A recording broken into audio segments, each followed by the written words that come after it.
Саламатсыңарбы балдар? Маанайыңар жакшыбы?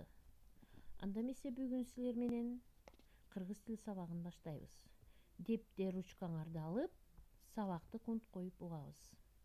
Бүгүнкү өтүлүүчү темабыз сүйлөмдүн баяндоочу. Сабагыбыздын максаты сүйлөмдүн баяндоочу жөнүндө маалымат алышат. Тексттен баяндоочту таба алышат.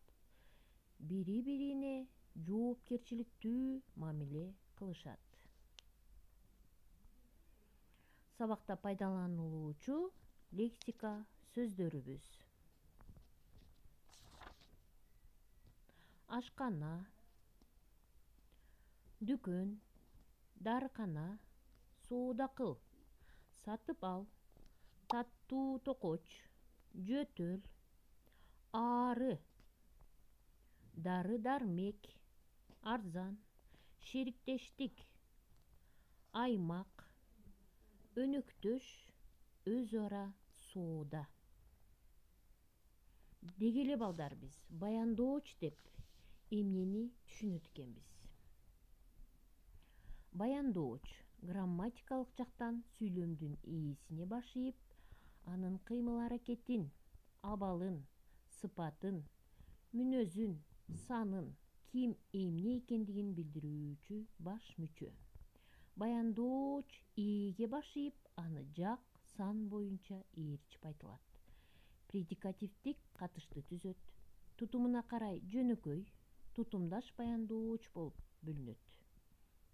Баяндоочтун милдетин негизинен этиш жана атооч сөз түркүмдөрү аткарат.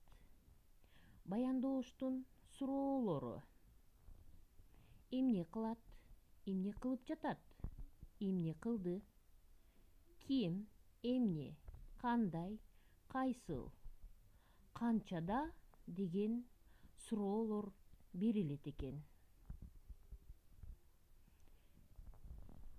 Мисалы: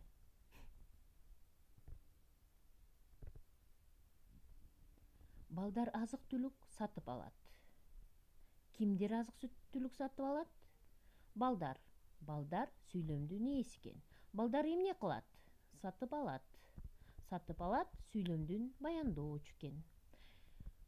Адамдар кийим сатып алат. Кимдер? Адамдар. Сүйлөмдүн ээси. Адамдар эмне кылат? Сатып алат. Сүйлөмдүн баяндоочу экен. Балдар. Буга чейин биз силер менен сүйлөмдүн ээсин өткөнбүз. Сүйлөмдүн ээси асты бир сызык менен сызылат, ал эми баяндоочтун астын биз 2 сызык менен сызат экенбиз. Анда эмесе силерге тема түшүнүктүү болду деп ойлойм. 134 бетти ачып, силер менен 6-көнүгүнү карайбыз. Силердин классташтарыңар керектүү буюмдарды кайдан сатып алышат? Алар кайсы товарларды көбүрөөк алышат? Эмне үчүн? Аларга сунуштарды бергиле дейт. Ушул суроолорго жооп берүү менен чакан текст түзүп алабыз. Андан кийин 7-көнүгүүнү карайбыз. Кыздар кандай соода кылышты? Суроолорго жооп бергиле.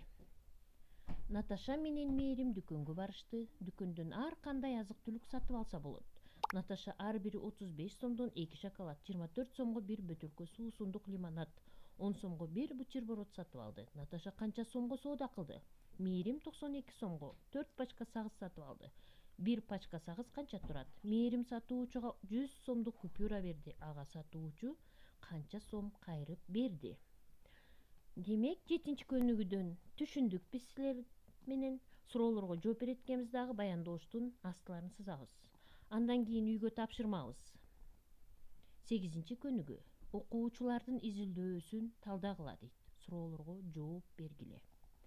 Мектептин ашканасы дүйшөмбүдөн жумага чейин иштейт. Мектептин ашканасынан нандын, тамактын түрлөрүн сатып алса болот. Окуучулар нандын бир түрүнүн кандай сатылганын билүүгө тапшырма алышты. Мектеп ашканасынан сатып алынган таттуу токочтордун саны графикте көрсөтүлгөн. Демек, 134 беттеги 8-көнүдө графикти карап туруп, төмөндөгү суроолорго жооп беребиз. Дүйшөмбүдө канча таттуу токоч сатылган? Бир жумада мектеп ашканасы канча таттуу токоч саткан? Ар бир таттуу токоштон 6 сом калса, анда мектеп ашканасы бир жумада канча киреше көрөт? Демек, үйгө тапшырма түшүнүктүү болду балдар. Андан сырткары кошумча дагы үйгө тапшырма. Силер бир күндүк режимиңерди сүйлөм кылып түзүп, текст даярдайсыңар дагы. 6 сүйлөмдөн кем калбаган текст даярдайсыңар. Андан баяндоошторду таап, баяндооштун астын сызасыңар. Кийинки сабакка чейин көрүшкөнчө саламатта болгула.